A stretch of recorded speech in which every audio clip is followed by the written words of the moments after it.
Salut tout le monde, dans cette vidéo j'avais envie de parler un peu des réseaux sociaux, soit les réseaux sociaux, vous connaissez tous, ou les réseaux sociaux qui sont spécialisés dans le sport, hein, pour ne pas citer Strava. Voilà, parce que j'avais vu une vidéo, enfin pas une vidéo, j'avais vu un reportage ici à la télévision il n'y a pas longtemps sur un peu comment dire, les mauvais côtés des réseaux sociaux où forcément on like souvent des pages sur des sujets qu'on aime bien et il n'y a plus que ça qui défile dans notre fil d'actualité. Et on a parfois l'impression que si on prend l'exemple de la course ou du triathlon, si vous commencez à liker que des pages de triathlon, de course à pied, vous ne voyez plus que des publications là-dessus et vous avez l'impression que tout le monde aime courir ou que tout le monde aime le triathlon, alors que c'est pas vrai. Il y a plein de gens qui ne courent pas ou qui n'aiment pas courir et voilà, il faut tout pour faire un monde. Et voilà, donc il faut faire attention, on doit faire attention nous aussi les sportifs, comme monsieur et madame tout le monde, à ce, à ce fait que on peut avoir comme ça sur notre fil d'actualité à nous retrancher dans notre petit monde et à oublier un peu à côté. Donc, et aussi c'est un côté pervers puisque on voit beaucoup ce que font les autres et parfois on oublie un peu que on n'a peut-être pas les mêmes capacités physiques,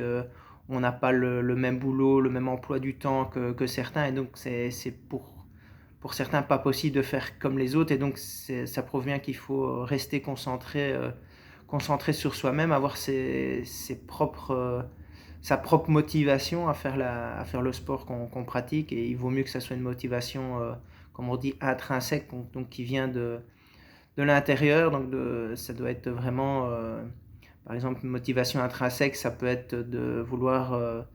se dépasser ou apprendre à mieux se connaître à travers le sport, ça c'est une motivation intrinsèque. À l'inverse, la motivation extrinsèque, c'est une motivation qui vient de l'extérieur, donc vous pratiquez un sport pour peut-être plaire à des gens, par exemple. Voilà, ça c'est une motivation extrinsèque, c'est pas une motivation qui va vous mener très loin. Voilà, donc il vaut mieux avoir une motivation intrinsèque et donc il est important de ne jamais oublier ses motivations, de ne pas oublier ses objectifs et avoir ses propres objectifs à soi, que d'essayer de copier les objectifs de quelqu'un d'autre, ça ne va pas. Donc voilà, attention parfois au côté un peu pervers des réseaux sociaux